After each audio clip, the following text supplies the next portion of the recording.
തീർച്ചയായിട്ടും ആളുകൾക്ക് സാറിൻ്റെ അടുത്തേക്ക് എത്താൻ ചിലപ്പോൾ എന്തെങ്കിലും ബുദ്ധിമുട്ടുണ്ടാവാം. അപ്പോൾ അങ്ങനെയുള്ള ആളുകൾക്ക് എന്തെങ്കിലും ഓൺലൈനായിട്ട് ചെയ്യാൻ പറ്റുന്ന ആപ്പ് അല്ലെങ്കിൽ വെബ്സൈറ്റ് അങ്ങനെ എന്തെങ്കിലും ഉണ്ടോ?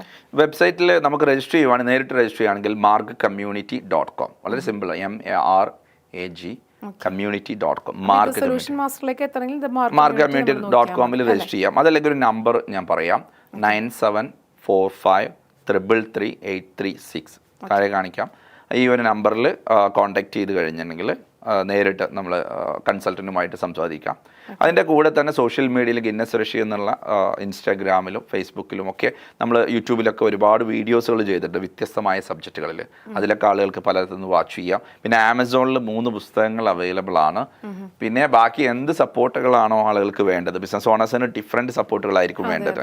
അവർക്ക് വേണ്ട സപ്പോർട്ട് മെന്റലി സപ്പോർട്ട് വേണ്ടവരുമുണ്ട്. ചിലപ്പം ഐഡിയ ഉണ്ടാവും, ഇൻവെസ്റ്റ്മെന്റ് ഉണ്ടാവും, മാർക്കറ്റ് അറിയാം, എല്ലാം ഉണ്ടായിട്ടും ചിലപ്പോൾ അതിലേക്ക് എത്താനായിട്ട് ഒരു മനസ്സ് പറ്റാത്ത ചില സാഹചര്യങ്ങളുണ്ട്. അവർക്ക് വേണ്ടിയിട്ടുള്ള നല്ല ബെസ്റ്റ് പ്രോഡക്ട്സ് ഉണ്ട്. അതായത് PC എന്ന് പറയും, പേഴ്സണൽ കോച്ചിങ്. അതായത് ഒരു വ്യക്തിക്ക് അയാൾക്ക് ഒരു സംരംഭം ഉണ്ട്, അയാൾക്ക് ഒരു പേഴ്സണൽ കോച്ചിങ്, അത് 1 months കോച്ചിങ് മുതൽ 1 year വരെ നമ്മൾ കോച്ചിങ് കൊടുക്കുന്നുണ്ട്. അപ്പോൾ പലപ്പോഴും നമുക്ക് ഒരു കോച്ച് ഉണ്ടെങ്കിൽ എല്ലാ കാര്യങ്ങളും കോച്ചുമായിട്ട് നമുക്ക് സംവദിക്കുവാനും അതോടൊപ്പം തന്നെ ഇപ്പോൾ ലോകത്ത് ഏറ്റവും നല്ല ടാലന്റഡ് ആയിട്ടുള്ള ഏറ്റവും സക്സസ്ഫുൾ ആയിട്ട് ആളുകൾക്കൊക്കെ കോച്ചസ് ഉണ്ട്. അപ്പോൾ ബിസിനസ്സുകാർക്ക് കോച്ച് എന്ന് പറയുന്ന ഒരു കോൺസെപ്റ്റ് വളരെ കുറവ്, മലയാളികളുടെ ഇടയിൽ വളരെ കുറവാണ്. അപ്പോൾ അതിനുള്ള സംവിധാനം നമ്മൾ ഒരുക്കിയിട്ടുണ്ട്. അപ്പോൾ അവരുടെ ഒരു ബിസിനസ് കോച്ചായിട്ടും എനിക്ക് നിൽക്കാൻ സാധിക്കാറുണ്ട്. അങ്ങനെ ഒരുപാട് ആൾക്കാരുടെ കോച്ചിങ് കൊടുക്കുന്നതുകൊണ്ട് വലിയൊരു സക്സസ് ക്രിയേറ്റ് ചെയ്യും. ഇപ്പം ക്ലാസ്സിലൊക്കെ വരുന്നതിൻ്റെയൊക്കെ അപ്പുറത്തേക്ക് ഒരു പേഴ്സണലൈസ് ചെയ്ത് കൊടുക്കുമ്പോൾ വളരെ സക്സസ് റേഷ്യോ വളരെ ഹൈ ആണ്. അപ്പോൾ അതും ചെയ്തു കൊടുക്കാൻ സാധിക്കും. അല്ല, എനിക്കിപ്പോൾ ഇത്രയും കേട്ടിടത്തോളം എനിക്ക് തോന്നുന്ന ഒരു കാര്യം ഞാൻ പറയാം. ശരിക്കും പറഞ്ഞാൽ ഇതൊരു ബിസിനസ് സ്റ്റാർട്ട് ചെയ്യാൻ ഉദ്ദേശിക്കുന്നവർക്ക് അല്ലെങ്കിൽ അതൊരു സ്റ്റാർട്ട് ചെയ്ത ശേഷമുള്ള ആളുകൾക്ക് മാത്രമല്ല, ശരിക്കും കുട്ടികൾക്ക് ഇപ്പോൾ 16ാമത്തെ വയസ്സിൽ സാറ് സ്റ്റാർട്ട് ചെയ്യുമെന്ന് പറയുമ്പോൾ ശരിക്കും സ്കൂൾ വിദ്യാഭ്യാസ കാലഘട്ടത്തിൽ തന്നെ ഒരു ബിസിനസ് ക്ലാസ് കൊടുക്കാവുന്നതാണ് എല്ലാ സ്കൂളുകളിലും അല്ലേ. അതൊരു കുട്ടികൾ എത്രയോ പേർക്ക് ചിലപ്പോൾ ഒരു ബിസിനസ് സ്റ്റാർട്ട് ചെയ്യണമെന്ന് ആഗ്രഹം ഉണ്ടാകും കുട്ടികൾക്ക്. അപ്പോൾ അത് അവർക്കൊരു എൻകറേജിങ്ങും അല്ലെങ്കിൽ ഭയങ്കരമായിട്ട് ഇൻഫോർമേറ്റീവ് ആയിട്ടുള്ള ഒരുപാട് കാര്യങ്ങൾ പറഞ്ഞു കൊടുക്കാനായിട്ട് ഇതുപോലുള്ള ക്ലാസ്സുകൾ നമ്മുടെ ദ സൊല്യൂഷൻ മാസ്റ്ററിൽ നിന്ന് ഉണ്ടാവട്ടെ എന്ന് ആശംസിക്കുന്നു. Thank you. അതോടൊപ്പം തന്നെ കൂട്ടിച്ചേർക്കണം, ഇപ്പോൾ അടുത്തായിട്ട് ലോഞ്ച് ചെയ്തൊരു കാര്യം കൂടി പറയുകയാണ്. കാരണം നമ്മൾ ഒരുപാട് ബിസിനസ് ഓണേഴ്സ് നമ്മളുമായിട്ട് റിലേഷൻഷിപ്പ് ഉണ്ട്, കോച്ചിങ് കൊടുക്കുന്നുണ്ട്. അവരൊക്കെ സക്സസ്ഫുൾ ആയിട്ട് മുന്നോട്ട് പോകുന്നത്. അവരുടെ ഏറ്റവും വലിയ കൺസേൺ അവരുടെ മക്കളെ ഈ ബിസിനസ്സിലേക്ക് കൊണ്ടുവരുന്ന സമയത്ത് അവർക്ക് എക്സ്പീരിയൻസ് ഇല്ല. എന്നാൽ പൊസിഷൻസ് ആണെങ്കിലോ ഹൈ പൊസിഷൻസ് കൊടുത്തേ പറ്റുള്ളൂ. ഓണേഴ്സിൻ്റെ മക്കളാണ്. അപ്പോൾ അവർക്ക് ബിസിനസ് എക്സ്പീരിയൻസ് ഉണ്ടാക്കി കൊടുക്കാൻ അവർക്ക് സാധിക്കില്ല. കാരണം ഓരോ ബിസിനസ്സിനും സക്സസിൻ്റെ ഒരു റേഷ്യോ അത് പെട്ടെന്ന് മനസ്സിലാക്കിയെടുക്കാൻ കഴിയുന്ന ഒരു കാര്യമല്ല. അപ്പോൾ അവർക്ക് വേണ്ടിയിട്ട് ബിസിനസ് ഓണേഴ്സിൻ്റെ മക്കൾക്ക് വേണ്ടിയിട്ട് ജൂനിയർ ബിസിനസ് ട്രെയിനിങ് എന്ന് പറയുന്ന ഒരു കോൺസെപ്റ്റ് ഉണ്ട്, PC personal coaching for juniors. അപ്പോൾ അവർ ആ ജൂനിയർ സൂപ്പർ ജൂനിയർ ആവാൻ ഒരു ബിസിനസ് എക്സ്ട്രാ ഓർഡിനറി പേഴ്സണാലിറ്റി ആയി മാറാൻ വേണ്ടിയിട്ട് ചെറുപ്പത്തിൽ തന്നെ ട്രെയിനിങ് കൊടുക്കുകയാണ്. ഇപ്പോഴത്തെ എഡ്യൂക്കേഷൻ സിസ്റ്റം അറിയാലോ, അതിലൂടെ ഒരിക്കലും ഒരു ബിസിനസ് ഓണറെ ഉണ്ടാക്കിയെടുക്കാൻ കഴിയുന്നില്ല എന്നുള്ളതാണ്. ഉണ്ടെങ്കിൽ തന്നെ അതൊരു റിയൽ ലൈവ് എക്സ്പീരിയൻസും അല്ല ലേണിംഗ് സിസ്റ്റം. അപ്പോൾ അതുകൊണ്ട് അങ്ങനെ താല്പര്യമുള്ള ആൾക്കാർക്ക് ഓണേഴ്സിൻ്റെ ഒക്കെ മക്കൾക്ക് അങ്ങനെ കോച്ചിങ് കൊടുക്കുകയാണെങ്കിൽ അവർക്ക് 1 year കോച്ചിങ് നമ്മൾ ഡിക്ലെയർ ചെയ്തിട്ടുണ്ട്. ഒരുപാട് രജിസ്ട്രേഷൻ വരുന്നുണ്ട്. പക്ഷേ അതിൽ വന്ന ആളുകളെ ഇൻ്റർവ്യൂ ചെയ്തത് അവർക്ക് കൃത്യമായിട്ട് അത് പൊട്ടൻഷ്യൽ ഉണ്ടോ, അതിൻ്റെ ആ ഒരു ഇൻട്രസ്റ്റ് എങ്ങനെയാണ്, ആറ്റിറ്റ്യൂഡ് ടെസ്റ്റൊക്കെ കഴിഞ്ഞതിന് ശേഷം കുട്ടികൾക്കുള്ള ഒരു പ്രോഗ്രാം ഉണ്ട്, ജൂനിയർ ട്രെയിനിങ് ചെയ്യുന്നുണ്ട്. അപ്പോൾ ഓൾറെഡി സ്റ്റാർട്ട് ചെയ്തിട്ടുണ്ട്. ഇനി ഗിന്നസ് റെക്കോർഡ് ഏതെങ്കിലും മറ്റൊരു റെക്കോർഡ് കരസ്ഥമാക്കാനായിട്ടുള്ള ഒരു ചാൻസ് ഉണ്ടോ? ഉണ്ട്. അതായത് എപ്പോഴും നമ്മളിങ്ങനെ എല്ലാ വർഷവും പുതിയ എക്സ്ട്രാ ഓർഡിനറി കാര്യങ്ങൾ ചെയ്യാൻ വേണ്ടി ശ്രമിക്കാറുണ്ട്. ഒരുപാട് കാര്യങ്ങൾ ലിസ്റ്റ് ചെയ്തിട്ടുണ്ട്. അപ്പോൾ ഓരോന്ന് ആ സമയങ്ങളിൽ ഡിക്ലെയർ ചെയ്യും. എന്തുകൊണ്ടാണെന്ന് വെച്ചിട്ടുണ്ടെങ്കിൽ നമ്മൾ ഇതൊക്കെ ചെയ്യുമ്പോൾ ഒരുപാട് സൊസൈറ്റിയിൽ ഒരുപാട് ഇൻസ്പയർ ചെയ്യും. ഞങ്ങളുടെ ഒരു ടാഗ് ലൈൻ തന്നെ ഇൻസ്പയർ ദ വേൾഡ് എന്നാണ്. നമ്മളെ മലയാളി കമ്മ്യൂണിറ്റീനെ നമ്മൾ അഡ്രസ്സ് ചെയ്യുന്ന സമയത്ത് അവരുടെ ഉള്ളിൽ ഒരു നെഗറ്റീവ് എൻവയൺമെൻറ്റ്, നമ്മളൊരു പാവപ്പെട്ട ഒരു സാധാരണക്കാരുടെ ഒരു എൻവയൺമെൻറ്റിൽ വളർന്ന ആൾക്കാരാണ്. നമ്മുടെ എൻവയൺമെൻറ്റ്, നമുക്ക് കിട്ടിയ എഡ്യൂക്കേഷൻ, നമുക്ക് കിട്ടിയ എക്സ്പീരിയൻസും ഒക്കെ കുറേ നെഗറ്റിവിറ്റി ഉണ്ട്. അപ്പോൾ എല്ലാവരിലും ഇൻബോൺ ആയിട്ട് അല്ലെങ്കിൽ ജനിച്ച സമയത്തും അതിൻ്റെ മുന്നേക്കെ ആയിട്ട് നെഗറ്റീവ് എന്തായാലും ആൾറെഡി ഉണ്ട്. ഫുള്ളി പോസിറ്റീവ് അല്ല നമ്മൾ. അതുകൊണ്ട് ഏതൊരു വിഷയത്തിലേക്ക് ഇറങ്ങുമ്പോഴും ബാക്കിൽ നിന്നൊരു വലിയുണ്ട്. സിമ്പിളായിട്ട് പറയുവാണെങ്കിൽ നമ്മളൊരു കുട്ടി 15 വയസ്സാകുന്നതിൻ്റെ ഇടയിൽ 1,00,000 പ്രാവശ്യം നിന്നെക്കൊണ്ട് കഴിയില്ല എന്നുള്ള വാക്ക് നമ്മൾ പറയുന്നുണ്ട്. അത് ഒരു വാക്ക് മേ ബി പലപ്പോൾ ഗിൽസിൽ പിടിച്ച് കയറുമ്പോൾ, ജനലിൽ പിടിച്ച് കയറുമ്പോഴായിരിക്കും പറയുന്നത്. ഇങ്ങനത്തെ ഒരു കുട്ടിയുടെ ഉള്ളിൽ ഫീഡ് ചെയ്ത് കിടക്കുന്ന 1,00,000 വേർഡ്സ് 1,00,000 പ്രാവശ്യമാണ് പറഞ്ഞിട്ടുണ്ട് 15 വയസ്സിൻ്റെ ഇടയിൽ എന്നാണ് സൈക്കോളജിക്കൽ റിപ്പോർട്ട്സ് പറയുന്നത്. ആ കുട്ടി എന്തൊരു കാര്യത്തിന് ഇറങ്ങുമ്പോഴും ഒരു ബാക്കിലേക്ക് ഒരു വലിവുണ്ടാവും. അപ്പോൾ ഈ നമ്മൾ ഫുള്ളി പോസിറ്റീവ് അല്ലാത്തത് കൊണ്ട് തന്നെ ചെറിയ നെഗറ്റീവ് സാഹചര്യങ്ങളിലൊന്നും വലിയ പോസിറ്റീവ് അല്ലേ നമുക്ക് മുന്നോട്ട് പോകാൻ കഴിയില്ല. അതുകൊണ്ട് ഗൾഫ് രാജ്യങ്ങളൊക്കെ വളരെ പോസിറ്റീവ് എൻവയോൺമെന്റ് ആണ്. അതുകൊണ്ട് തന്നെ അവിടെയൊക്കെ പോകുമ്പോൾ ആൾക്കാർ വിജയിക്കുന്നുണ്ട്, നല്ല രീതിയിൽ വിജയിച്ചെടുക്കുന്നുണ്ട്. പക്ഷേ നാട്ടിലൊക്കെ ആകുമ്പോൾ പറ്റുന്നില്ല.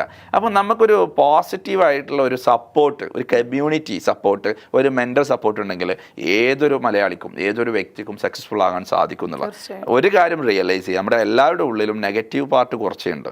അതിനെ എന്നാണോ റെഡ്യൂസ് ചെയ്യുന്നത്, അല്ലെങ്കിൽ അതിൻ്റെ മുകളിൽ എന്നാണോ നമുക്ക് പെർഫോം ചെയ്യാൻ പറ്റുന്നത്, അന്നേ നമുക്ക് സക്സസ് റേഷ്യോ ക്രിയേറ്റ് ചെയ്യാൻ സാധിക്കും. അപ്പം അതിന് നമുക്ക് ഈ കമ്മ്യൂണിറ്റി സഹായിക്കും എന്നുള്ളതാണ്. സാർ, ഇന്നത്തെ ഒരു കാലഘട്ടം എന്ന് പറഞ്ഞാൽ ആവശ്യങ്ങളും അത്യാവശ്യങ്ങളും അനാവശ്യങ്ങളും എല്ലാം കൂടി ചേർന്ന് ജീവിത ചെലവുകൾ കൂടിക്കൊണ്ടിരിക്കുന്ന ഒരു കാലമാണ്. അപ്പോൾ പാസീവ് ഇൻകത്തിൻ്റെ ആ ഒരു ഇമ്പോർട്ടൻസ് വളരെയധികം കൂടുതലാണ്. അങ്ങനെ ഒരു സന്ദർഭത്തിൽ അതിന് കിട്ടാൻ, പാസീവ് ഇൻകത്തിലേക്ക് എത്താനായിട്ട് ഒരാൾക്ക് എന്താണ് ചെയ്യാൻ സാധിക്കുക? എക്സ്പെൻസ് എന്ന് പറയുന്നത് എല്ലാ ദിവസവും കൂടിക്കൊണ്ടിരിക്കുകയാണ്, എല്ലാ മാസവും എല്ലാ വർഷവും നമുക്ക് കൂടിക്കൊണ്ടിരിക്കുകയാണ്. അപ്പോൾ എക്സ്പെൻസ് ഒരിക്കലും നമുക്ക് റെഡ്യൂസ് ചെയ്യാൻ പറ്റും. ആവശ്യത്തിനാവാം, അനാവശ്യത്തിനാവാം, അത്യാവശ്യത്തിനാവാം. എന്തായാലും നമ്മുടെ ചുറ്റുപാടൊക്കെ എക്സ്പെൻസ് കൂട്ടുന്ന സംവിധാനങ്ങളാണ് വന്നുകൊണ്ടിരിക്കുന്നത്. അപ്പോൾ എക്സ്പെൻസിനെ കുറക്കുന്നതല്ല, ഇനി ഇൻകം കൂട്ടുന്നതിനെ കുറിച്ച് നമ്മൾ ചിന്തിക്കുന്നത്. അപ്പോൾ പലപ്പോഴും നമുക്ക് ഒരു തെറ്റിദ്ധാരണ വരുന്നത് നമുക്കൊരു ഇൻകം സോഴ്സ് ഉണ്ടല്ലോ. അല്ല, മൾട്ടിപ്പിൾ ഇൻകം സോഴ്സുകൾ നമുക്ക് ആവശ്യമാണ്. ഡിഫറെൻ്റ് ആയിട്ടുള്ള ഇൻകം സോഴ്സുകൾ നമുക്ക് ഉണ്ടാവണം. അപ്പോൾ ആ ഇൻകം സോഴ്സ് ഉണ്ടാക്കണം എന്നുണ്ടെങ്കിൽ ഇപ്പോഴത്തെ കാലത്ത് ഒരുപാട് വഴികളുണ്ട്. നമുക്ക് ഇൻകം വരുന്നത് ഒന്ന് നമ്മുടെ ടൈം കൊടുത്തിട്ടാണ്, രണ്ട് നമ്മുടെ സ്കില്ല് കൊടുത്തിട്ടാണ്. അതുപോലെ തന്നെ ഡിഫറെൻ്റ് ആയിട്ടുള്ള ഒരു ആസ്പെക്ട്. ഇത് രണ്ടും ആക്റ്റീവ് ഇൻകം ആണ്. ആക്റ്റീവ് ഒരു ഉദാഹരണം പറയുകയാണെങ്കിൽ ഒരാളൊരു എംപ്ലോയി ആയിട്ട് നിൽക്കാം, അവിടെ ഒരു ആക്റ്റീവ് ഇൻകം ആണ്. രണ്ടാമത് സെൽഫ് എംപ്ലോയി. ഇപ്പം എൻ്റെ കാര്യം പറയുകയാണെങ്കിൽ ഞാനൊരു എംപ്ലോയി എന്നുള്ള നിലക്ക് അലൂബ് യൂണിറ്റ് ട്രേഡിംഗ് കമ്പനി, റിയാദിലുള്ള വലിയൊരു കമ്പനിയാണ്. ആ കമ്പനിയുടെ CEO ആണ്. പക്ഷേ ഞാൻ എപ്പോഴും അവിടെ ഉണ്ടാവാറില്ല. പക്ഷേ ഡിജിറ്റലി ആണ് നമ്മൾ കാര്യങ്ങളൊക്കെ ലീഡ് ചെയ്യുന്നത്, CEO ആയിട്ട്. അപ്പോൾ ഞാനൊരു എംപ്ലോയി എന്നുള്ള എനിക്കൊരു ഇൻകം ഉണ്ട്, ആ ഒരു നിലക്കൊരു ഇൻകം വരുന്നുണ്ട്. അതോടൊപ്പം തന്നെ ആസ് എ സെൽഫ് എംപ്ലോയി എന്ന് പറയുന്നത് as A trainer, solution master എന്നുള്ള നിലക്ക് ഞാൻ ട്രെയിനിങ് എടുക്കുന്നു, അതിലൂടെ ഇൻകം വരുന്നു, കൺസൾട്ട് ചെയ്യുന്നതിലൂടെ ഇൻകം വരുന്നു. അപ്പോൾ അതൊരു ഇൻകം സോഴ്സ് ആണ്.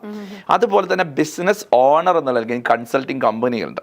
അപ്പോൾ ഈ കമ്പനിയിലൂടെ ഇൻകം വരുന്നത്. അപ്പോൾ ഈ ഇൻകം സോഴ്സിൽ നമുക്ക് ആക്റ്റീവ് ഇൻകത്തിൽ നമ്മൾ ആക്ട് ചെയ്താൽ മാത്രമേ നോ വർക്ക് നോ പേ ആണ്. അപ്പോൾ അത് കിട്ടുള്ളൂ. അപ്പോൾ ആക്റ്റീവ് ഇൻകം വേണം. അതുപോലെ തന്നെ നമ്മുടെ പാസീവ് ഇൻകം വേണം. നമ്മളില്ലാതെ നമുക്ക് ഇൻകം വരുന്നത് അത് വ്യത്യസ്തമായ മാർഗ്ഗങ്ങളുണ്ട്. ഒന്ന് ബിസിനസ് ഓണർ എന്ന നിലയ്ക്ക് നമ്മുടെ പേരിൽ ഒരു ബിസിനസ് ഉണ്ടെങ്കിൽ നമുക്ക് ഏതെങ്കിലും സ്ഥാപനത്തിൽ ഇൻവെസ്റ്റ്മെൻറ്റ് നടത്താം, അങ്ങനെ നമുക്ക് ഇൻവെസ്റ്റ്മെൻറ്റ് വരും. അതുപോലെ എന്തെങ്കിലും പ്രോപ്പർട്ടികളിൽ, ഇപ്പോൾ ബിൽഡിങ്, അതുപോലെ തന്നെ എന്തെങ്കിലും പ്രോപ്പർട്ടികളിൽ നമുക്ക് ഇൻവെസ്റ്റ്മെൻറ്റ് നടത്താം. ഷെയറുകളിൽ ഇൻവെസ്റ്റ്മെൻറ്റ്, മ്യൂച്വൽ ഫണ്ടുകളിൽ ഇൻവെസ്റ്റ്മെൻറ്റ് നടത്താം. അങ്ങനെ മൾട്ടിപ്പിൾ ആയിട്ട്. ഇപ്പോൾ ഒരാളൊരു ചാനൽ തുടങ്ങിയാൽ പോലും അതൊരു പാസീവ് ഇൻകം ആണ്, ആക്റ്റീവ് ഇൻകം അല്ല, പാസീവ് ഇൻകം ആണ്. ഡിജിറ്റലി ഒരുപാട് സംവിധാനങ്ങൾ ഇപ്പോൾ ആൾറെഡി ഉണ്ട്. അപ്പോൾ ഇങ്ങനെയുള്ള ഒരു ഇൻകം ഉണ്ടാക്കാൻ വേണ്ടിയിട്ട് ഡിഫറെൻ്റ് ആയിട്ടുള്ള അങ്ങനത്തെ മൾട്ടിപ്പിൾ ഇൻകംസ് ഉണ്ട്. നമ്മൾ ട്രെയിനിങ്ങിലൊക്കെ പഠിപ്പിക്കുന്നുണ്ട്, 7 ഡിഫറെൻറ്റ് ഇൻകംസ് ഒക്കെ പഠിക്കുന്നുണ്ട്. അപ്പോൾ 2 തരം income, passive income, active income ഒരാൾക്ക് ഉണ്ടെങ്കിൽ മാത്രം ഈ കാലത്ത് സർവൈവ്. അതായത് എക്സ്പെൻസ് റെഡ്യൂസ് ചെയ്യുന്നതിനെ കുറിച്ച് ആരും ചിന്തിക്കേണ്ട, അത് കൂടിക്കൊണ്ടിരിക്കും.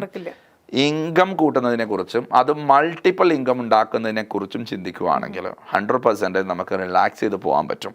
പിന്നെ പലപ്പോഴും ഈ ഇൻകത്തിൻ്റെ കാര്യത്തിൽ നമുക്കതിൽ സേവിങ്സ് ഉണ്ട്, എക്സ്പെൻസ് ഉണ്ട്, അതുപോലെ തന്നെ ഇൻവെസ്റ്റ്മെൻ്റ് ഉണ്ട്. സിമ്പിളായിട്ട് പറയുകയാണെങ്കിൽ ഒരാൾക്ക് ഇൻകം വരുന്നു, അയാൾ ഉപയോഗിക്കുന്ന രീതി ഇൻകം മൈനസ് എക്സ്പെൻസ് സമം 0 ആയിരിക്കും.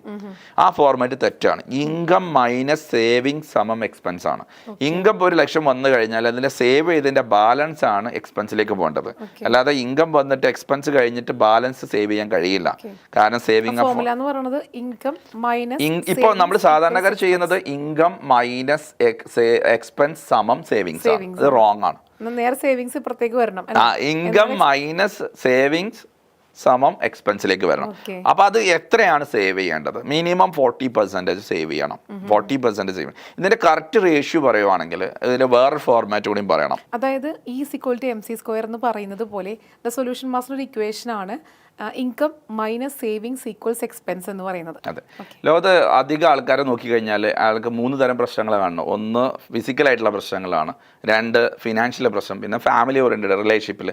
ഇതിൽ ഏറ്റവും കൂടുതൽ ആൾക്കാർ സ്ട്രഗിൾ ചെയ്യുന്ന ഒരു പ്രധാനപ്പെട്ട വിഷയം ഫിനാൻഷ്യൽ പ്രശ്നം. അതിൻ്റെ ഒരു കാരണം എന്താ വെച്ചിട്ടുണ്ടെങ്കിൽ ഒരു കൃത്യമായിട്ടൊരു ഇക്വേഷൻ അവർക്ക് അറിയാത്തതുകൊണ്ട് ഒരു ഫോർമാറ്റ് ഉണ്ട്. ഫിനാൻഷ്യലി സ്റ്റേബിൾ ആവണമെങ്കിൽ ഇൻകം മൈനസ് സേവിങ്സ് സമം എക്സ്പെൻസ്.